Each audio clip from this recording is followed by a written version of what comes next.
আসসালামু আলাইকুম। আশা করি সবাই ভালো আছেন। আজ আমরা তৈরি করব গাজরের সন্দেশ বা বরফি, যে যেটা বলেন। প্রথমে গাজরটা আমি ব্লেন্ড করে নেব, সিদ্ধ করে নিয়েছি আগেই, এখন ব্লেন্ড করে নেব। 1.5 কেজি মতো গাজর নিয়েছি।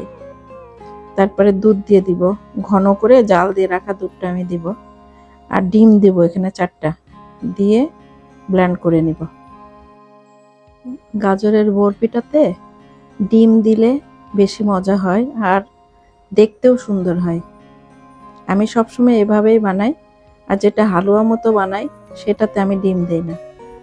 গাজরটা আমার ব্লেন্ড করা হয়ে গিয়েছে। এখন একটা প্যান চুলায় দিয়ে ঘি দিয়ে দেব। ঘিটা দিয়ে তারপরে গাজরটা ঢেলে দিব। নাড়াচাড়া করতে করতে আমার গুঁড়া দুধ আরো দিতে হবে।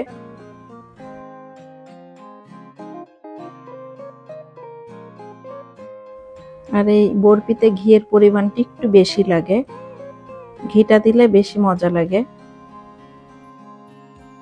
আমি এলাচের গুঁড়াটা দিব 1/2 চা চামচ। মেজারমেন্ট কাপের 1 কাপ প্রথমে চিনি দিয়ে দিব, এরপরে লাগলে আবারও দিব, যেহেতু আমরা চিনিটা একটু বেশি খাই।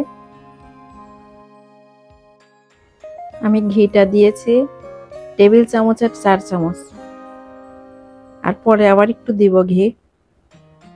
এরপরে আমি গুঁড়া দুধটা দিব।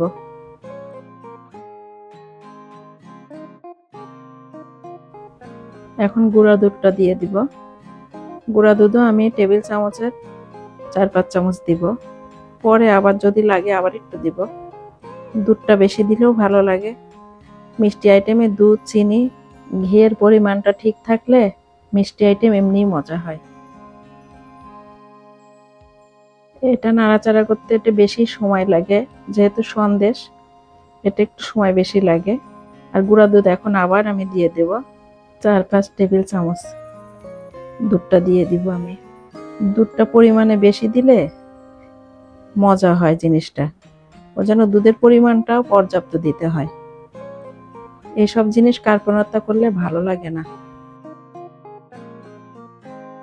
আমি এখন আবার একটু ঘি দিয়ে দিব, আর একটু ঘি দিয়ে আরো নাড়াচাড়া করতে হবে। ঘিটা এখন দেব 2 টেবিল চামচ, দিয়ে নাড়াচাড়া করতে করতে একদম শুকিয়ে ফেলবো।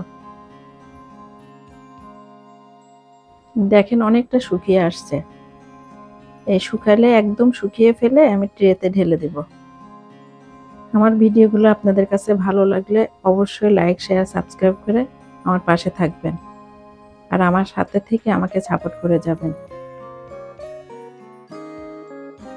ট্রেতে ঢেলে একটু ঠান্ডা করে তারপরে কেটে নিব। কেটে নিয়ে পরিবেশন করে আপনাদের দেখাবো। আর এটা বানানোর পরে খেতে এত মজা হয়েছিল, আপনারা একবার বাসায় বানিয়ে খেয়ে আমাকে কমেন্ট করে জানাবেন। আল্লাহ হাফেজ, সবাই ভালো থাকবেন, আমার জন্য দোয়া করবেন।